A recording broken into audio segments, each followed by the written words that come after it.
네, 안녕하십니까. 오늘은 고등학교 1학년 아이들의 집합과 명제 파트를 갖고 왔습니다.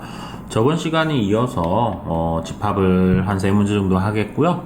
명제 2문제 정도를 갖고 왔습니다. 원래 집합과 명제는 같이 배우는 경향이 좀 많아요. 이유가 뭐냐면 집합과 명제가 푸는 방식이 얼추 비슷합니다. 그리고 집합의 내용을 연결해서 명제에서 쓰기 때문에 한꺼번에, 그러니까 같이 배우는, 연달아서 배우는 경우 수가 많이 있습니다. 그렇기 때문에 집합도 풀고 명제도 풀고 이런 식으로 계속 갖고 오도록 하겠습니다. 오늘은 바로 시작하도록 할게요. 원소의 개수가 3개고요. A의 조건입니다. 자, 가의 조건은 5라고 하는 원소가 A에 포함됩니다 라고 하는 이 조건이 있네요. 나에서는 X라고 하는 원소가 A에 포함되는데, 이래서 그 원소를 빼서 분수를 만들면 바로 A라고 하는 집합에 또 포함이 돼요 라고 하는 조건을 걸어주네요. 자, 그래서 5가 A의 원소죠. 그러면 X도 A의 원소니 바로 X가 5라고 생각을 하시면 되겠습니다. 5를 X 자리에 대입을 하시고요. 1-5분의 1의 값이 A의 원소입니다 라고 되어 있으니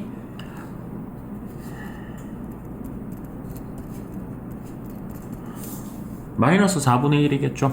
마이너스 4분의 1이 A의 원소가 됩니다를 나타낼 수가 있고요. 마이너스 4분의 1은 이제부터 다시 x의 값을 형성하겠습니다. x가 마이너스 4분의 1이니 그 x를 다시 1에서 빼주세요 라는 말이 되겠죠. 따라서 1-마이너스 4분의 1을 계산을 했을 때 나오는 값도 a의 원소예요 라는 말이죠. 계속 이제 집어넣으세요 이런 말이죠. 따라서 1 플러스 4분의 1 될 것 같고요. 1은 4분의 4를 형성해서 4분의 5 분의 1 번분수를 형성하게 되겠네요. 자, 따라서 5분의 4라고 하는 원소가 여러분들한테 A의 집합의 원소가 될 것 같습니다. 다시 5분의 4는 A 집합의 원소를 가지고 갈 테니 다시 또 1에다가 1-x식에다가 대입을 해야 되겠죠. 그래서 1-5분의 4분의 1이 되겠죠. 1에 그냥 암산으로 해도 될까요? 1에서 5분의 4를 빼면 5분의 1이 될 것 같고요. 5분의 1분의 1이니까 이것도 다시 번분수가 돼서 여러분들한테 5라고 하는 원소를 가지고 가겠습니다. 그럼 다시 5가 x가 돼서 집어넣은 이 패턴을 계속 반복을 하기 때문에 원소는 처음에 줬던 5 집어넣어서 나왔던 마이너스 4분의 1 마이너스 4분의 1을 집어넣어서 나왔던 5분의 4 이렇게 3개의 값의 원소를 갖게 되겠죠. 이 원소를 가지고 곱하세요 라는 문제였는데요. 마이너스 4분의 1에서 5분의 4에서 5를 곱하세요. 그럼 곱하시면 되겠고, 더하세요. 그럼 더하시면 되겠고, 거기서부터는 여러분들한테 문제에서 이제 활용 어떻게 푸세요 라고 던져주는 거니까요. 한번 풀어보시면 될 것 같습니다. 그렇게 어렵지는 않죠. 어렵나요? 저는 어렵지 않다고 생각을 하는데, 이번 문제는 약간 까다로운 뉘앙스 중에 하나입니다. 잘 한번 보시면 될 것 같고요. 그렇게 제 생각은 그렇게 어렵지 않다고 생각하는데 학생들은 많이 어렵다고 얘기를 하더라고요. 자, A라고 중괄호는 쓰지 않겠습니다. 선생님은 A라고 하는 집합에는 원소가 A, B, C, D라고 하는 원소를 갖고 있고요. 이 B라고 하는 집합에는 루트 A, 루트 B, 루트 C, 루트 D 이런 느낌으로 원소를 가지고 가요. 근데 문제에서 자연수의 집합이라고 했으니까 A, B, C, D는 자연수예요. 근데 루트 A, 루트 B, 루트 C, 루트 D도 자연수예요. 한마디로 루트를 벗길 수 있다라는 말이 되기 때문에 루트를 벗길 수 있는 숫자는 바로 제곱 숫자가 되겠죠. 따라서 제곱 숫자가 되면 4, 2의 제곱이 4니까요. 이런 식으로 2의 제곱이면 제곱과 루트가 먼저 쳐서 2가 나오니까 따라서 들어갈 수 있는 숫자는 제곱 숫자가 돼야 돼요. 자연수가 돼야 되니. 따라서 뭐 2의 제곱인 4, 3의 제곱인 9, 4의 제곱인 16, 5의 제곱인 25, 6의 제곱인 30, 뭐 이런 숫자들의 제곱수가 된다라고 생각을 하시면 되겠습니다. 크기 순서는 뭐 D가 가장 크네요. A가 제일 작고요. A와 B의 교집합에는 뭐 나옵니다. 이건 이따 보시면 될 것 같고요. 이 조건이 제일 좋죠, 지금은. A와 B를 더했을 때 13입니다. 라는 말인데, 다시 자연수의 집합이고요. A, B, C, D 이렇게 돼 있고요. 루트를 벗길 수 있는, B의 집합에서 루트를 벗길 수 있는 제곱수인데, 그 제곱수를 더했을 때 13이 나와야 됩니다. 라는 말이 되겠죠. 그러면 당연히 4하고 9를 더했을 때가 13이 되겠죠. 근데 문제에서 A에서 B를 더해서 13이 있는데 B가 더 커요 라고 했으니 A는 4라는 원소를 가지고 갈 것 같고요. B는 9를 가지고 갈 것 같아요. 자, 그러면 A라고 하는 집합의 원소에는 A, B, 4하고 9하고 C하고 D의 원소가 될 것이고, B라고 하는 집합에는 A가 4 들어가니까 루트 4죠. 그러니까 2, 그 다음에 루트 9, 3, 그러니까 루트 C, 루트 D 뭐 이런 식으로 잡힐 것 같아요. 근데 문제에서 A와 B의 교집합은 AB입니다. 한마디로 A는 4였고요.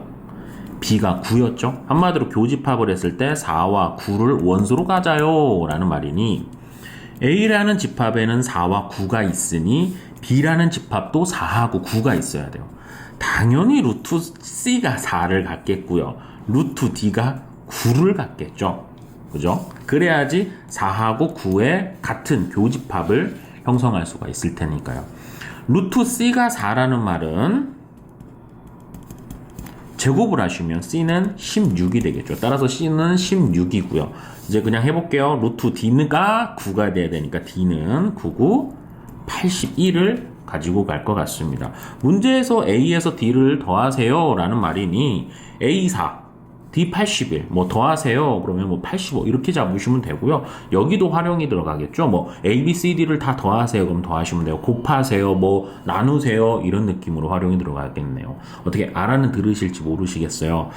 알아들었죠? 알아들을 거라고 생각합니다. 난이도는 그렇게 높진 않은데요. 생각할 게 조금 있는 뉘앙스 중에 하나입니다. 자, 그 다음 문제입니다. 여러분들한테 집합이 나오시게 되면, 집합은 뒤의 문제에서는 이렇게 한글을 많이 던져주고 뭐 그림을 던져도 벤다이어그램이죠. 벤다이어그램을 던져주고 이런 느낌을 많이 보이죠. 이런 문제의 뉘앙스도 계속 갖고 와서 여러분들과 보게 될 것 같아요. 우선 첫 번째고요. 정원이 35명이네요. 한마디로 전체 학생 수는 35명입니다. 라고 나타날 수가 있을 것 같아요. 자, 그런데 ABC 동아리가 있네요. ABC 동아리가 있는데요. A와 B 동아리에 모두 가입한 학생은 5명. 따라서 A와 B의 교집합은 5명. 이렇게 될 것 같고, B와 C에 동시에 가입한 학생은 8명입니다. 이렇게 손이. 다시 B와 C에 가입한 학생이니까 B 교집합 C가 8명, C하고 A에 모두 가입한 학생은 6명입니다. C 교집합 A는 6명이네요. 그 다음에 A, B, C에 모두 가입한 학생은 3명입니다. 그럼 A 교집합 B에 교집합 C에 자 교집합을 했을 때 3명이네요. 근데 어떤 동아리에도 가입하지 않은 학생이 5명이네요. 이 학생은 뭐 아무것도 안 하고 싶은가 본데요.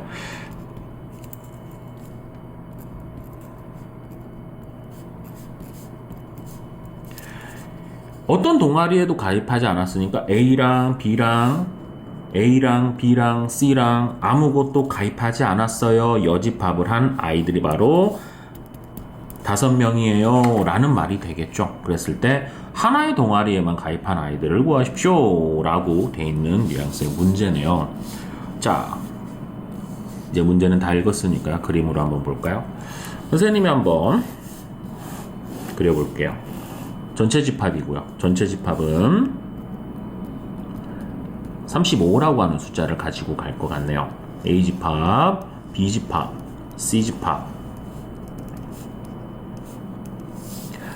A와 B와 C의 전체적인 여집합, 아무데도 가입하지 않은 학생이라는 거죠. 5명, 바깥에 5명이 될 것 같고요. A, B, C 전체 다 가입한 아이들이 3명. A와 B의 교집합은 5명이라고 했으니까 A와 B의 교집합이 5명이죠. 근데 여기에 3명이 들어가 있으니까 여기 나머지 부분은 2명. B와 C의 교집합이 8명인데 3명이 이 부분에 있으니까 5명. C와 A의 교집합은 6명이니까 이쪽에 3명 있으니까 나머지 3명을 형성하시게 될 것 같네요. 하나의 동아리에 한 동아리에 가입한 아이들은 여기 A만 가입한 아이들, B만 가입했어요, C만 가입했어요 라는 부분, 이 부분만 아이들을 구하세요 라는 말이니까요. 각자의 개인의 A 동아리 몇 명 뭐 이런 식으로는 구할 수는 없네요. 하지만 이거를 다 더한 아이들을 구할 수가 있겠죠. 전체 35에서 아무것도 듣지 않는 아이 5명을 빼면 30, 점점 빼줄게요. 2명을 빼면 28, 3을 빼면 25, 5를 빼면 20, 3을 빼니까 17이죠. 한마디로 동아리를 한 군데씩만 들어간 이 부분의 아이들의 총합은 17명을 형성하시게 될 것 같습니다. 이런 느낌이에요.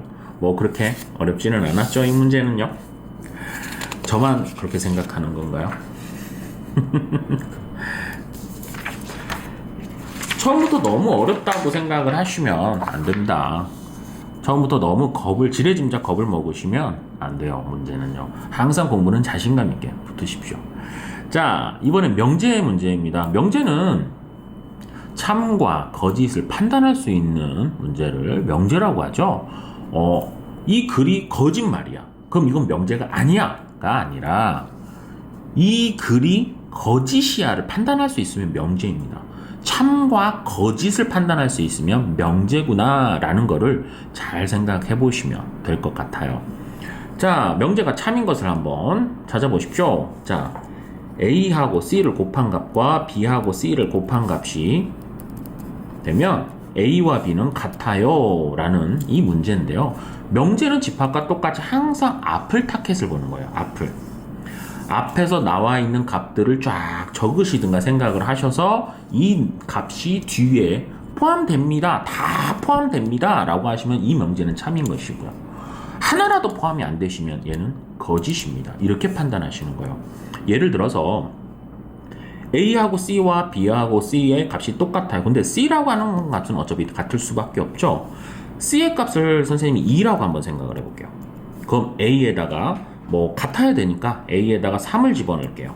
B에다가도 3을 집어넣으면 3, 2, 6, 3, 2, 6 같겠죠.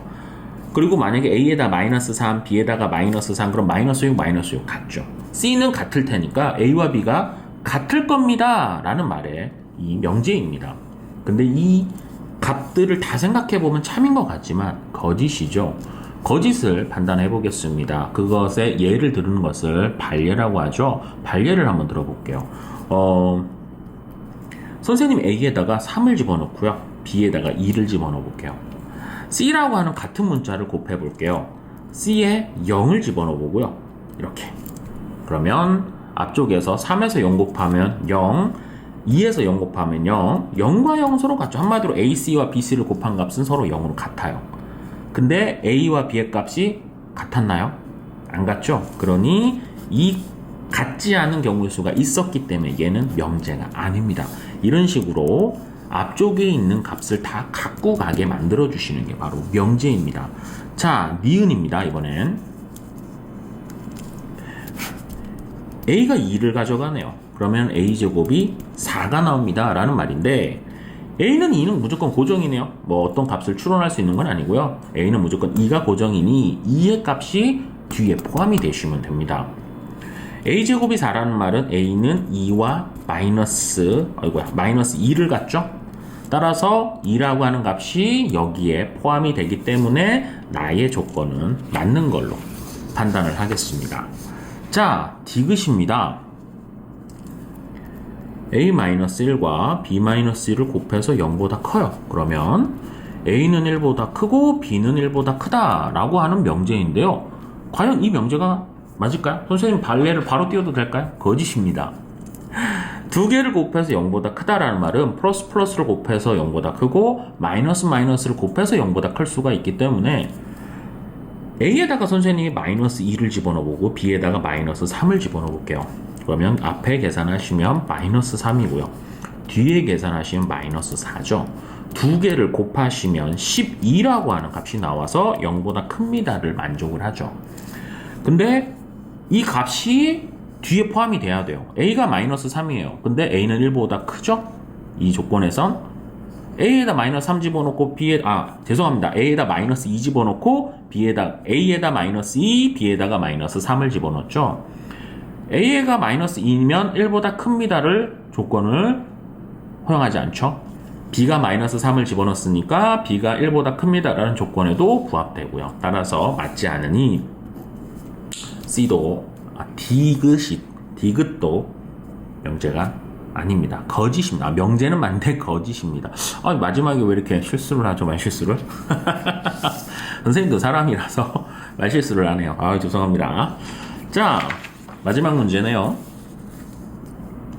두 조건이 있고요. P와 Q가 있고요. 명제입니다. 참이 되겠습니다. P 조건 절대값 3이 K보다 작아요 라고 되겠네요. 당연히 절대값의 조건에 의해서 절대값을 풀어버리면 안에 있는 값은 이 값의 마이너스보단 크고요. 이 값의 플러스 값보다는 작아요 라고 하는 식으로 바뀌게 되죠. 양변에 3을 더하시고요. 자, 이게 바로 P의 범위입니다. Q의 범위는 이미 마이너스 2부터 6까지라고 던져줬고요. 근데 여러분들한테 이 조건 P가 Q로 가는 게 참입니다 라고 되어 있죠. 명제에서는 항상 앞에 쓰는 건 조건, 가정이죠. 뒤에 쓰는 것은 결론입니다. 항상 결론이 커요. 이 가정의 앞에 있는 값은 뒤에 있는 값이 이렇게 포함이 되셔야 됩니다. 그래서 P의 범위는 마이너스 K 플러스 3부터 K 플러스 3까지 이렇게 사이 범위가 나오는데 이 범위를 Q의 범위인 마이너스 2부터 6까지가 가지고 가야 됩니다. 포함을 하고 있어야 됩니다. 라니 당연히 2부터 마이너스 2죠. 6까지 이런 식으로 Q의 범위가 더 크게 그리셔야 되겠죠. 따라서 마이너스 K 플러스 3은 마이너스 2보다는 큰 쪽에 있으셔야 될 것 같고요. K 플러스 3은 6보다는 작은 쪽에 있으셔야 될 것 같습니다. 근데 선생님이 저번 시간에도 말씀을 드렸다시피 항상 부등식 이런 수직선에서 하실 때는 경계선을 좀 보셔야 됩니다. 이 마이너스 K 플러스 3이 2에서 이렇게 시작을 하셔도 당연히 마이너스 2를 갖고 있는 이 Q의 범위가 더 커요. 그래서 마이너스 K 플러스 3은 마이너스 2에 있으셔도 됩니다. 또 하나 K 플러스 3이 이렇게 끝에서 이렇게 포함을 갖는다라고 하셔도 6을 갖고 있는 이 Q의 범위가 더 크죠. 그래서 K 플러스 3은 6에 있으셔도 됩니다. 따라서 K의 범위를 잡아보시면 K는 5보다 작아요. 또 K는 3보다 작아요 라는 범위를 갖게 되죠. 자, 그런데 문제에서 양수 K의 값을 구하라고 했으니 자, 이 공통적인 범위를 잡으시면 K는 3보다 작아요. 또 K는 5보다 작아요. 하지만 K는 양수예요. 양수는 항상 0보다는 커야 돼요 라는 말에 의해서 공통적인 범위는 바로 여기죠. 따라서 0부터 K는 3까지입니다 라고 나타낼 수가 있을 것 같아요. 이 안에 들어가는 자연수죠. 자연수는 1, 2, 3이 될 것 같고요. 뭐 곱하세요. 그럼 곱하시면 되고 더하세요. 그럼 더하시면 되고요. 뭐 최대값이에요. 그러면은 3이고요. 최소값이에요. 그럼 1이고요. 뭐 이런 식으로 문제가 변형이 돼서 나올 수가 있기 때문에 이 값, 여기 있는 최대값을 구하세요라는 말은 그렇게 중요한 말은 아닐 것 같아요. 문제를 잘 보시고 실수하지만 않으시면 될 것 같아요. 여기서 포인트를 하나 더 말씀을 하나 드릴게요. 문제에서 양수 K라고는 나와 있었지만 원래 K라고 하는 것은 절대값보다는 작아요 라고 했었죠. 근데 여러분들 알다시피 원래 절대값은 양수를 말합니다.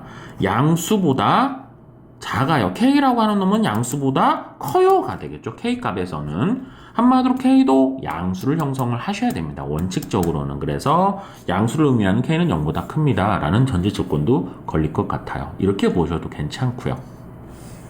자, 오늘은 영재 요 정도까지가 될 것 같아요.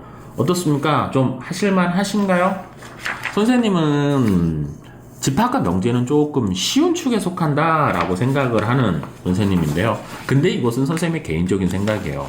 여러분도 집합과 명제가 어렵다고 하는 선배들도 많았었고요. 수학이라고 하는 게 하면 할수록 항상 어렵고요. 뭐 학년이 올라가면 올라갈수록 항상 어려운 것도 많고요. 그렇기 때문에 항상 열심히 하십시오라고 말할 수밖에 없겠네요. 고생하셨고요. 오늘은 이 정도에서 멈추도록 할게요. 선생님도 사람이다 보니까 실수를 좀 하네요. 실수를 안 하려고 하는데도 자꾸 이렇게 하게 되네요. 죄송합니다. 자, 오늘도 좋은 하루 보내시고요. 고생 많으셨습니다. 다음에 뵐게요.